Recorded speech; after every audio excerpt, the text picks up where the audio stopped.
그전에 매주간 제가 두 날개라는 주제를 가지고 말씀을 전하고 있습니다. 지난 주간에 설교를 너무 많이 준비해가지고 두 날개를 못하고 한 날개만 하고 말았는데, 오늘도 두 날개를 준비했는데 1부 예배 때 두 날개를 무리해서 하면은 2부 예배 때 또 못할 것 같아서 오늘은 그냥 서론만 하고 마치겠습니다. 서론이라도 조금 긴 서론이라 교회사를 통시적으로 보는 시간이기 때문에 그래서 조금 깁니다. 그래서 오늘은 설교를 다 하지 않고 반 토막만 한다는 것을 여러분들이 이해를 해주시면 좋겠습니다.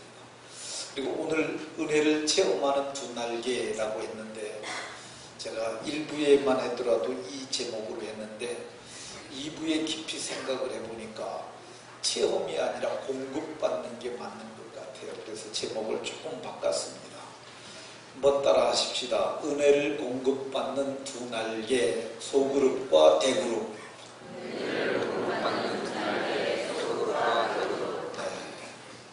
옆 사람과 서로 인사하면서 이렇게 서로에게 복을 빌어줍니다.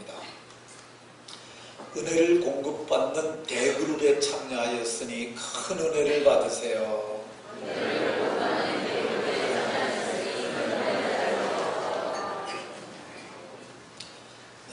은혜를 공급받는 대그룹 모임에 참여했으니까 저와 여러분들이 모두 큰 은혜를 받아서 누리고 전하며 사는 복이 있기를 예수님 이름으로 축원합니다. 우리가 우리 교회를 소개할 때 두 날개로 날아오르는 건강한 사도행전적 교회라고 이렇게 말을 합니다. 이거는 제가 오랫동안 기도하면서 우리 교회를 한마디로 표현하면 어떤 말씀이 적절할까 생각해서 제가 두 날개로 날아오르는 건강한 사도행전적 교회라고 했는데, 제가 봐도 꽤 훌륭한 것 같습니다. 여러분들도 그런 거 있지 않으세요? 네. 그러면 두 날개 하는데 도대체 두 날개가 뭐냐? 이 한 날개는 대그룹 예배가 한 날개고요. 이 대그룹이라고 그러면은 이 주일 낮 예배, 주일 오후 예배, 금요 기도회, 수요 예배와 같은 큰 공동체가 모이는 것을 대그룹이라고 얘기를 합니다. 그래서 한 날개는 대그룹이고 또 한 날개는 소그룹입니다. 소그룹이라고 하면은 목장 모임, 전도회 모임, 그리고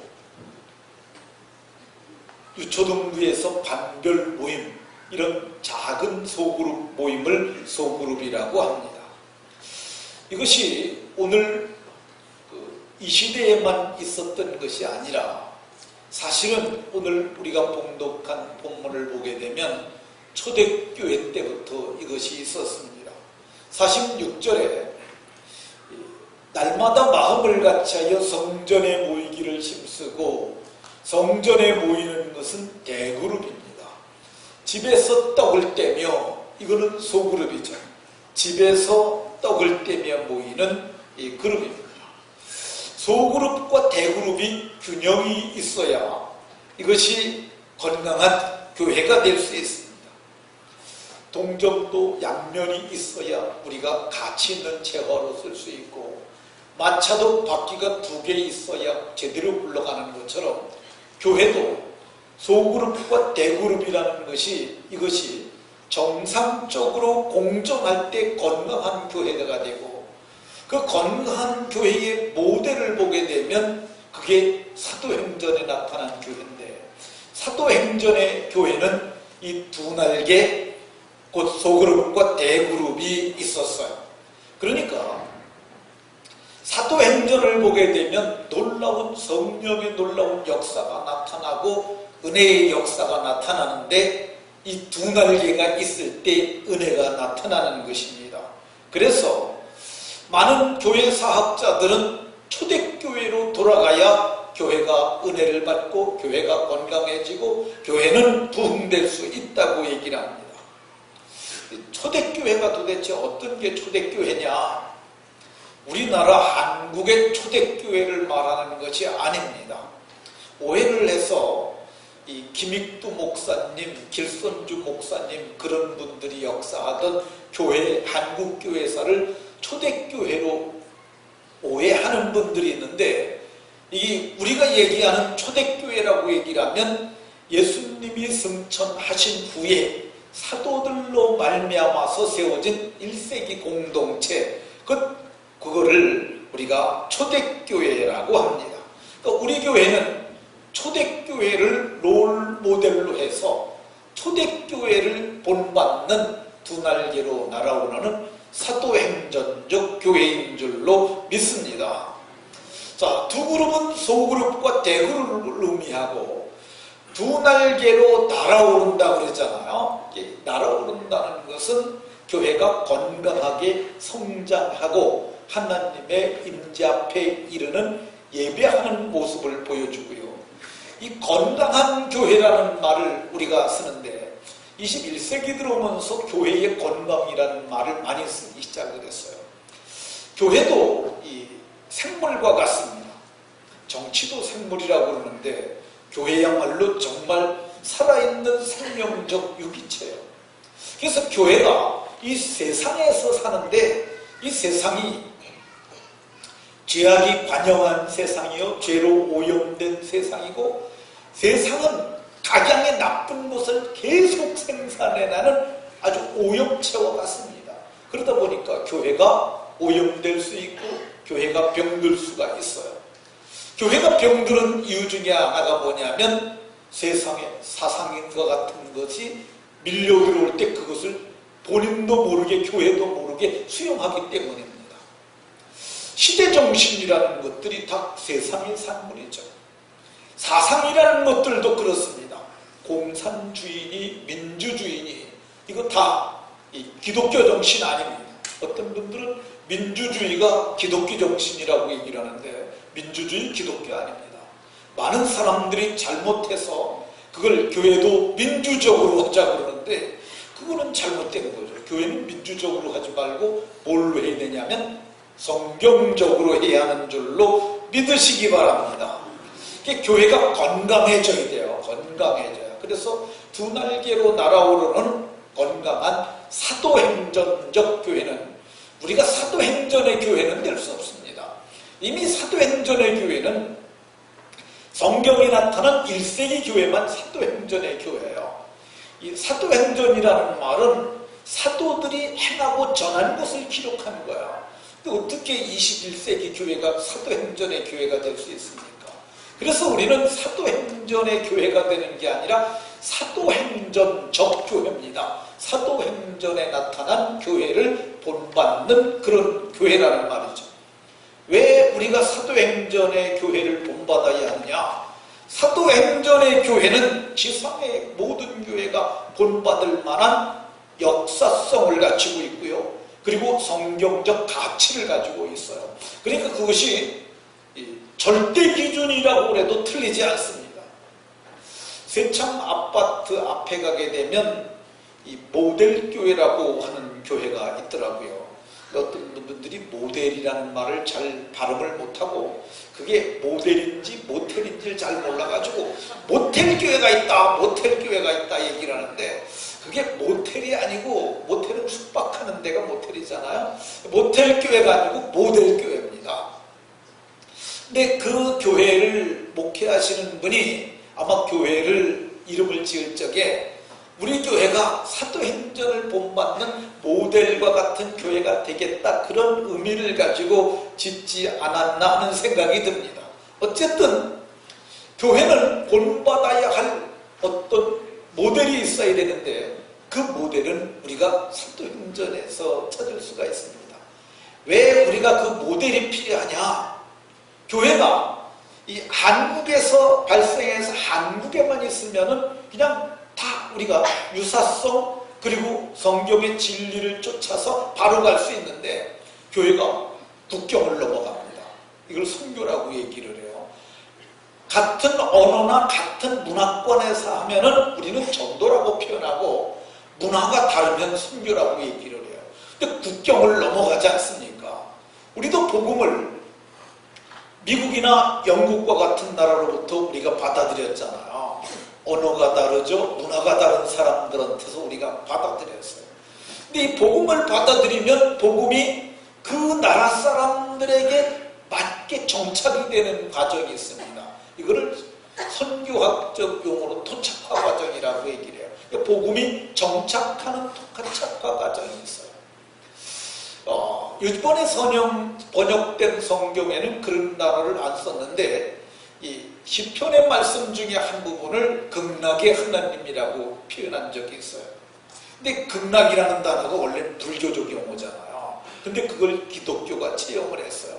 근데 이 토착화되는 과정에서 잘못된 것을 수정해서 성경으로 돌아가는 걸 역토착화라고 얘기를 합니다. 그러니까 이 50년대에 번역된 성경에서는 불교적 용어를 채택했는데 이번에 번역된 용어에서는 그걸 빼버렸어요. 그 얘기는 역토착화 작업이 일어났던 것을 볼 수가 있습니다.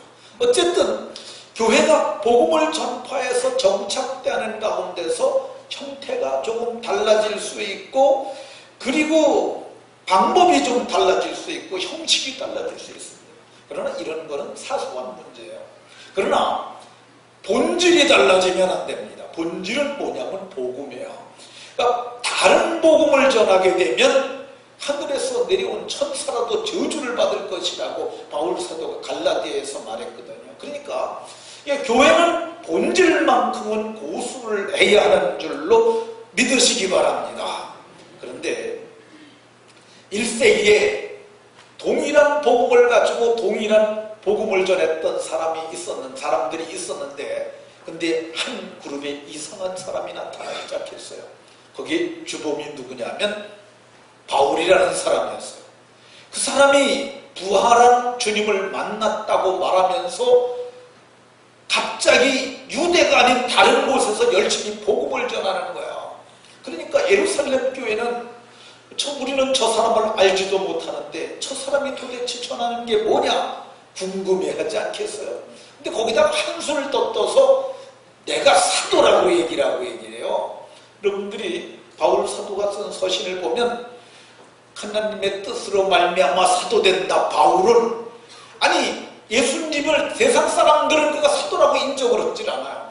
특별히 예루살렘 공동체는 저 인간 어디서 온 사람인데 스스로 사도라고 그래. 다 이렇게 이상한 눈으로 쳐다보는데 그사가 스스로 사도라고 막 말하는 거예요. 그러니까 이상한 눈초리로 그를 의심할 수밖에 없었습니다. 사도라고 그러면은 사도행전 1장에 사도를 세우는 과정이 나와요. 12사도 중에 한 사람인 갸론 유다가 목매달아 죽습니다. 그러게 되니까 이 사도를 저는 직분을 모르고 제고스로 가는데 저의 직무를 대신할 자를 하나님 보이십소서. 그리고 그들이 기준을 정했는데 그게 첫 번째가 뭐냐면 요한의 세례로부터 우리 가운데서 주님이 하늘로 올리우심까지. 그러니까 이 요한의 세례로부터 그 3년의 공생애를 함께 했던 기간을 함께 했던 사람이어야 해요. 그리고 주 예수께서 우리 가운데 출입하실 때 함께 있었던 동행했던 자여 사역의 목격자가 되어야 하고요. 그리고 항상 우리와 함께 다니던 사람 중에 사역을 같이 했던 사람 중에 한 사람을 택해서 사도로 삼자. 근데 부활을 목격한 사람이고 부활의 증인이 될 수 있는 사람을 갖다가 세워야 한다. 그래서 부활신앙을 가진 사람으로 저들이 정했어요. 근데 여기에 보면은 바울 사도가 해당되는 것은 마지막밖에 없어요. 마지막에 바울 사도가 내가 부활의 주님을 만났고 예수께서 다시 사신 것을 내가 믿고 그걸 전한다고 그러니까 그거 외에는 사도성이 없는 거야. 근데 그가 열심히 복음을 이방 땅에서 전하니까 우려의 눈빛으로 쳐다봤는데 안디옥에서 사건이 드디어 터졌습니다. 안디옥 교회에 예루살렘에서 믿음 있는 사람들이란 사람이 내려와서 말하길 너희들 그것만 해갖고는 구원받지 못하고 너희가 구원을 받으려면 15장 1절에 보게 되면 사도행전 15장 1절에 모세의 법대로 할례를 받아야 한다. 그렇지 않으면 너희 구원을 받지 못한다고 얘기를 했습니다. 이게 우리 문화에서는 잘 이해가 되지 않는 부분이에요. 그러나 유대 사회에서는 굉장히 중요한 문제입니다.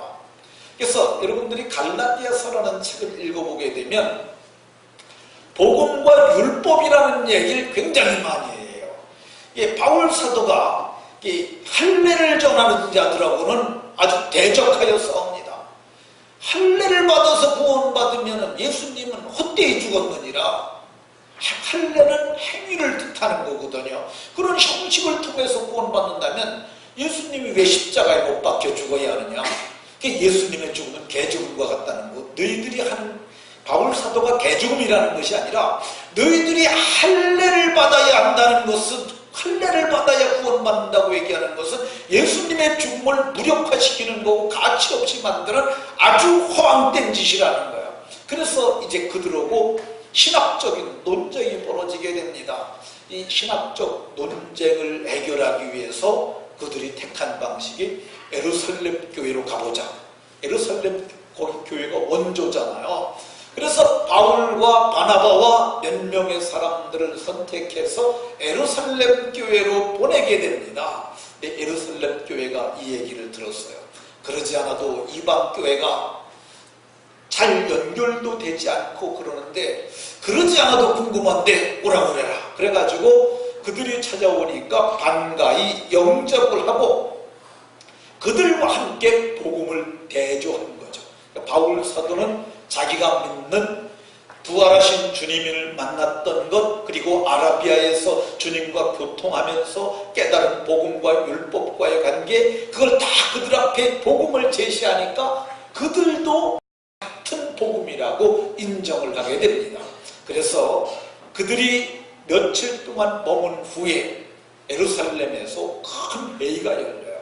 오늘 우리 사도행전 15장을 보면 그런 배경은 잘 안 나오는데 내용을 보게 되면 가자마자 이렇게 모임을 가진 게 아니라 도착하니까 사도들이 그들을 만나서 얘기를 듣고 오늘 우리가 이러이러한 문제를 가지고 왔습니다. 할례를 받아야 구원을 받는다는 그런 사람들이 있는데 우리가 그거를 해야 할지 예루살렘 교회가 결정을 해 주십시오. 그러니까 그들이 회의를 소집하게 됩니다. 그래서 아마 장로님들이 다 모였을 거야. 그리고 사도들도 다 모였을 것으로 추측이 됩니다. 그래서 성경을 가지고 얘기를 하는데 바리새파 사람들 가운데 예수 믿는 사람들 중에 어떤 사람들이 일어나서 이렇게 말했습니다. 저들이 가지고 온 문제점을 제시했던 그들의 주장도 맞습니다. 할례를 행하고 모세의 율법을 지키라고 하는 것이 맞습니다. 이렇게 얘기를 하는 사람들이 있었어요.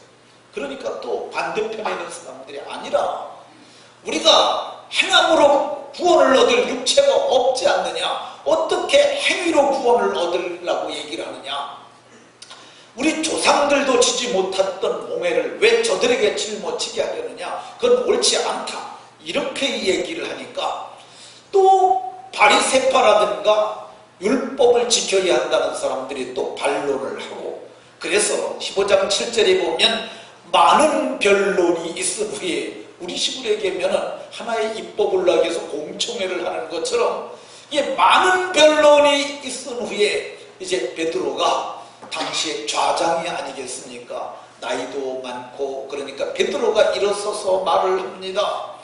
형제들아, 너희도 알거니와 하나님이 나를 세워서 이방인에게 복음을 들려주어 저들도 믿어 구원을 얻게 하셨는데 내가 복음을 전할 때 저들이 성령 받는 것을 봤다.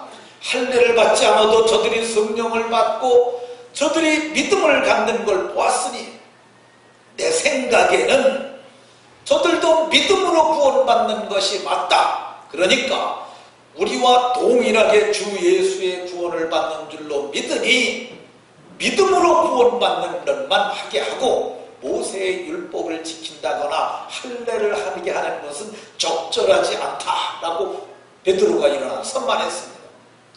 근데 그 얘기를 마치고 나니까 이제 마지막으로 정리를 누가 하느냐면 야고보가 합니다.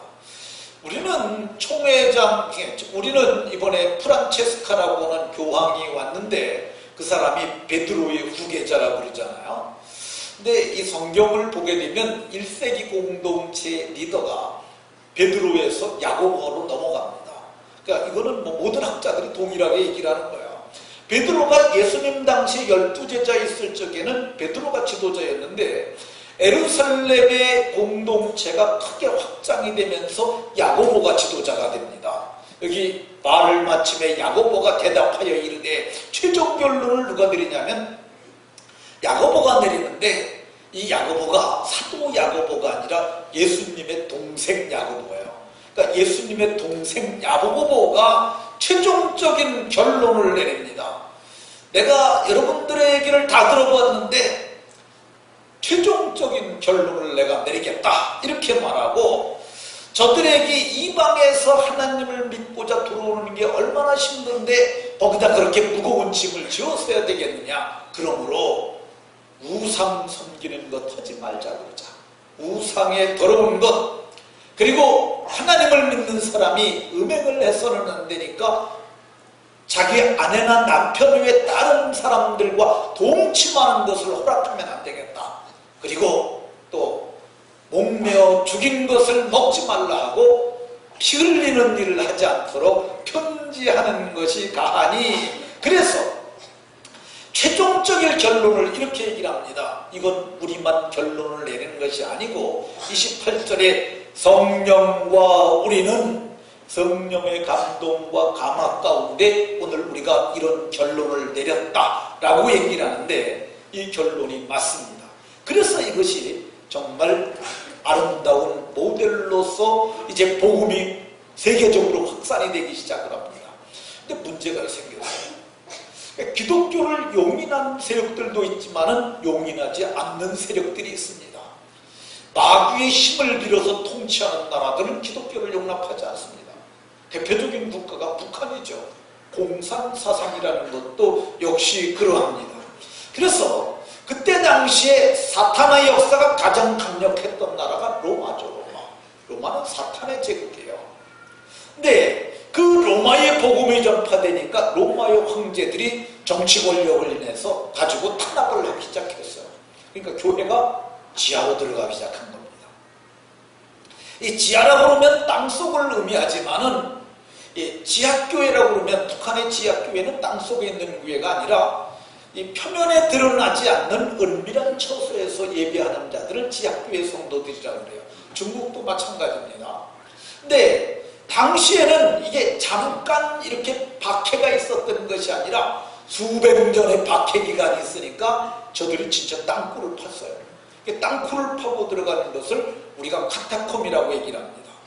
거기 가게 되면 카타콤이라는 것이 있는데 카타콤이 저게 겉으로 보이는 것이고 땅속으로 들어가게 되면 그것이 수백 킬로가 된다 그러니까 아주 말도 못하게 로마가 병사들이 거기 추적하러 들어갔다가 나오질 못하니까 아예 들어가질 않았다 그러잖아요. 그렇게 깊은 굴을 파고 거기 있었어요. 그래서 그들이 카타콤에서 모일 적에는 소규모로단 소그룹은 정규적으로 모이고 대규모로 모이는 대그룹의 예배는 부정기적으로 모였던 것으로 보여집니다. 소그룹은 모이기 쉽잖아요. 뭐 5명에서 12명 이걸 소그룹이라고 그러니까 소그룹은 얼마든지 모이기 쉽게 모일 수 있습니다. 근데 대그룹은 이게 자유가 없으면 모일 수 없으니까 대그룹은 듬성듬성 모였어요. 여러분들이 이게 제가 권하고 싶은 영화가 하나 있는데 그게 성의라는 영화야. 성의는 한 사람의 불신자가 로마의 한 장교가 기독교인이 되어가는 과정을 그린 영화야. 근데 제가 보기에 참 기독교 역사 영화 중에서 정말 잘 표현한 것이 그거라고 그래요. 근데 그가 마지막에 회심하는 장면이 나옵니다. 그가 로마 황제의 명령을 따라서 기독교인들이 있는 곳을 이제 정탐하고 거기 들어가서 자기 할 일을 하는데 하는 과정에서 지켜보면서 야, 그 사람이 얼마나 많은 갈등을 겪겠어요. 철의 제국 로마가 지금 유약해 보이는 사람들인데 그들은 신앙이라는 걸 갖고 있어요. 그걸 지켜보면서 나중에 베드로를 만나서 회심하게 됩니다. 근데 베드로를 만나던 그날이 대그룹 모임이 있는 날이었어요. 근데 그리스도인 한 사람이 얘기를 합니다.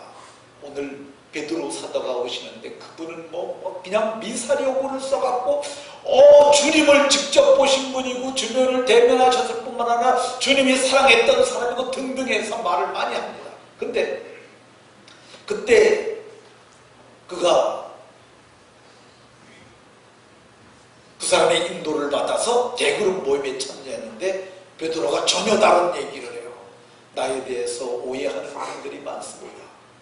나는 그렇게 대단한 사람이 아니고 주님이 나를 필요하시던 밤에 나는 예수님을 3번이나 저주하고 부인했던 사람입니다. 그러면서 자기가 이제 만난 예수님을 직접 증언을 하니까 수많은 사람들이 은혜를 받습니다. 그리고 마지막에 호민관과 대면을 하는 시간을 갖게 돼요. 근데 그때 장면이 저는 정말 멋있다고 생각이 들어요. 그 호민관이 베드로의 얘기를 듣고 믿음을 결정을 합니다. 나의 생명, 나의 재산은 이제 그리스도의 것입니다. 근데 팔을 딱 해가지고 이 로마의 황제 앞에 표시하는 방법이 이렇게 하는 겁니다. 이게 최도의 경인데 베드로 앞에서 가슴에 손을 얹고 나의 생명과 나의 재산은 이제 그리스도의 것입니다. 그리고 그 사람이 마지막에 이제 형장으로 사라져가는데 예수 믿었다는 이유 가지고 형장으로 사라져가는 그 장면, 정말 압권이죠. 대단한 작품이라고 생각되는데, 근데 그때 보면 소그룹은 카타콤에서 소그룹으로 모이고 대그룹은 이렇게 부정기적이지만 이렇게 모였어요. 이렇게 교회가 그때는 상당히 힘이 있었습니다. 숨어 지낼 망정, 그래도 그들은 정말 목숨을 걸고 믿었기 때문에 힘이 있었어요. 근데 이 교회사에 큰 변화가 오기 시작을 하는데 그게 AD 313년에서 590년까지인데 이거를 교회사에서는 니케아 회의시대라고 이렇게 얘기를 합니다. 그 서기 306년에 로마의 황제로 콘스탄티누스라는 사람이 즉위를 하게 됩니다. 왕이 되는 거죠. 그리고 5년 뒤에 그가 진앙을 갖게 되는데 그때 십자가를 갖다 군대의 깃발로 사용을 합니다. 그리고 전쟁에 나가요. 근데 전쟁에 나가서 대승리를 거두고 돌아옵니다. 그리고 이제 하나님이 나를 도왔다고 생각을 하고, 그리고 313년이 되었을 때 그가 나키니우스라는 사람과 회의를 하고 그리고 아주 유명한 밀라노 칙령이라는 걸 발표하게 됩니다. 이 밀라노 칙령은 AD 313년에 일어난 사건인데 이거는 아주 중요한 거예요. 왜 그러냐면 지하에 있던 교회를 몽졸이 지상으로 끌어올리는 사건이었으니까. 그때 왕의 왕권으로 명령을 내렸는데 그걸 칙령이라고 그러는데 왕이 칙령을 내리길 누구든지 기독교 신앙을 가져도 좋다. 기독교 신앙이 용인되기 시작한 거야. 두 번째가 뭐냐면은 누구든지 교회를 조직해서 교회의 건물을 지을 수 있다. 두 번째. 세 번째가 뭐냐면 지금까지 빼앗았던 기독교 재산은 원주인에게 다 돌려준다. 이 대단한 거죠. 그리고 정권이 바뀌었음에도 불구하고 이 밀라노 칙령은 계속 유효하게 됩니다. 그러다 보니까 이제 교회가 지상으로 올라가게 됐는데 이제 더 이상 꼼꼼한 땅 속에 있을 필요가 없잖아요. 그래서 이제 건물을 짓기 시작을 합니다. 근데 사람이 모이면은요 힘이 생깁니다. 그러니까 성도들이 우리가 이제 마음껏 찬양할 수 있고 마음껏 말씀 들을 수 있고 그러니까 너무 좋다고 그러면서 헌금을 하기 시작을 했어요. 그래가지고 예배당을 진 거죠. 중세 예배당을 보게 되면 정말 어마어마하지 않습니까? 그 사람들이 그런 예배당을 짓고 다 지상으로 올라와서 많이 믿게 됐어요. 근데 이렇게 수많은 사람들이 나와서 지상으로 올라와서 예배하게 되면서 잃어버린 게 하나 있는데 그게 소그룹을 잃어버리게 되었습니다. 그러니까 더 이상 안 모여도 된다고 생각하고 대그룹 주일날에 예배만 드리기 시작한 거예요. 근데 교회가 이렇게 점점 커지게 되면은 큰 교회 담임 목사님은 만나기도 힘들잖아요. 큰 교회 담임 목사님이요, 시청을 찾아가면 시장이 만나줍니다. 왜 그런지 하면은 거기 뒤에는 표가 있으니까. 네, 그러니까 당시에도 마찬가지로 큰 교회 담임 목사들이 힘을 갖게 되고, 교회가 또 교회마다 있을 수는 없잖아요. 이게 교회를 연합체를 조직을 했는데 그게 총회라고 보통 불러요. 또 오늘날 우리는 총회라고 얘기를 하는데 그들은 교황청이라는 걸 세웠어요. 그러다 보니까 교황청이 굉장히 힘이 있게 됐잖아요. 로마서 13장 1절에 보게 되면 각 사람은 위에 있는 권세에 복종하라는 말이 나와요. 위에 있는 권세에게 복종하는데 그 권세는 하나님으로부터 나지 않음이 없나니, 여기에서 왕권 신수설이라는 게 나옵니다. 왕의 권세는 누구로부터 오느냐? 하나님께로부터 온다. 그러니까 이 기독신앙을 갖다 유럽의 교회들이 다 하나님을 믿는 왕들이 되니까 나를 하나님이 세웠다는 거예요. 근데 하나님이 나를 왕을 삼게 되면은 대관식을 하잖아요. 그러면 누가 왕관을 씌워주면 좋겠어요? 그러니까 로마 교황이 와서 그때부터 머리에 왕관을 씌워주기 시작했어요. 그래서 혁명을 해서 왕이 되더라도 교황청에서 왕관을 씌워주지 않으면 이건 뭐 어설픈 왕이 되는 거예요. 그러니까 교황청에 와서 사람들을 보내고 사절단들을 보내가지고 우리가 어쩔 수 없이 이렇게 혁명을 했고, 그래서 이제 이분이 왕이 됐으니까 와서 대관식에 와서 그걸 써주십시오. 그러니까 이 교황 권세가 교권이 엄청나게 강화되는 거죠. 그러면서 교회는 소그룹을 잃어버리게 되었습니다. 그 후에 1000년이 지나가지고 종교개혁이 그것 때문에 일어나게 됩니다. 그러니까 교회가 권력을 얻고, 그리고 교회가 대형화되면서 교회가 세속화되는 거야. 그리고 성도를 돌보지 않고 형식주의 종교로 전락해버리는 거야. 교회가 새랑길로 갈 때 역사를 보게 되면 다 이상한 그 형상이나 그런 조각물들이 많이 생기고 건물을 우람하게 지었는데, 그렇게 되면서 교회가 타락의 길을 걷게 되니까 의로운 사람들이 성경으로 돌아가자 하면서 그들이 이제 종교개혁을 일으키게 됩니다. 종교개혁을 일으켰음에도 불구하고 저들이 잃어버린 한 날개를 찾지는 못했어요. 성경을 돌려주는 것은 했는데, 성경으로 돌아오는 것은 했는데 한 날개를 찾지 못했어요. 그게 얼마나 중요한 것을 알지 못했어요. 그런데 그리고 나서, 그러니까 콘스탄티누스 대제가 밀라노 칙령을 발표하고 1700여 년 정도가 지난 후에 잃어버린 한 날개를 찾게 됩니다. 그걸 어디서 찾느냐? 대한민국에서 찾습니다. 여러분들이 아니 뭐 우리나라에서 뭘 찾았는가 이렇게 생각할 수 있는데 아닙니다. 그래서 잃어버린 한 날개가 어디서부터 다시 시작되냐면 대한민국에서 시작됩니다. 우리 대한민국이요, 이 세계 교회사에서 이 엄청난 특이한 면을 보여주고 있는 게 하나 있는데, 그러니까 복음을 받아들이고 100여 년 만에 어마어마한 성장을 하는 거예요. 세계 역사상 이유가 없어요. 그러니까 교회 성장, 경제 성장을 동반해서 이룬 나라가 대한민국입니다. 그리고 특별히 남쪽에서 위대한 역사를 이루지 않습니까? 근데 이 교회가 크게 성장을 하게 되니까 아주 대형 교회가 나타나게 됐는데, 그게 조용기 목사님이 이룬 여의도 교회죠.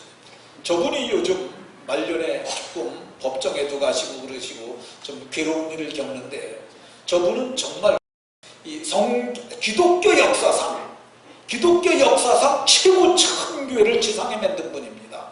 그러니까 저분보다 큰 교회를 한 사람은 지금까지 없어요. 앞으로도 주님 오시는 그날까지 저분보다 더 큰 교회를 한 사람은 저는 없다고 봐요. 저분이 아주 그런 의미에서 아주 훌륭한 분인데, 저분이 큰 교회를 하니까 외국에서는 세계에서 제일 큰 교회가 조그만 남쪽에 있는, 나라가 두터먹는 남쪽에 있는 조그만 서울 수도라는 데서 세계에서 가장 큰 교회가 생겼으니까 그 세계 종교 지도자들이, 개신교 지도자들이 관심을 갖지 않겠습니까? 이게 한국에 오면은 여기 교회를 방문을 한 거야. 근데 이렇게 되니까 조영기 목사님이 세계에 있는 교회 지도자들을 초청해서 세미나를 했어요. 교회 성장 세미나. 근데 그분이 얘기했던 내용 중에 하나가 뭐냐면 빨간 가방이에요. 빨간 가방. 내가 구역장을 세웠는데 이 구역원들도 없는데 내가 구역장들을 세워가지고 빨간 가방을 하나씩 들려줬더니 이분들이 성령 받아갖고 다니면서 교인 다 다니면서 전도하고 그래가지고 교회를 이렇게 성장했다 그랬는데, 빨간 가방에 끌려간 장로교인들이 태반이라고 그럽니다.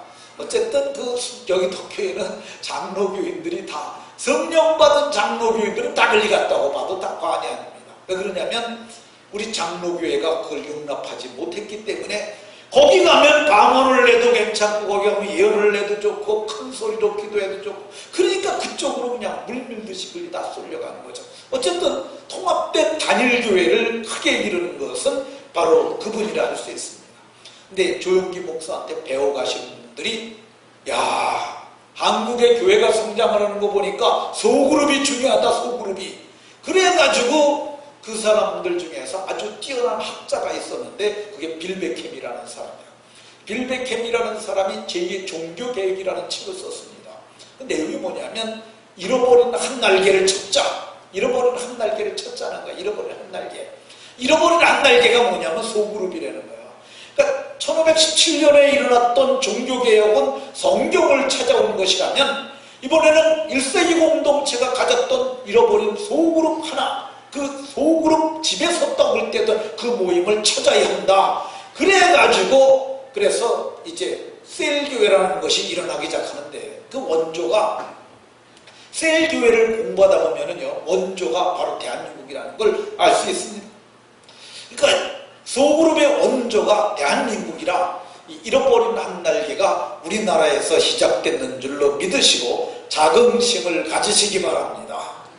그럼 왜 독수리냐? 하필이면 수많은 새들이 있는데 왜 독수리냐?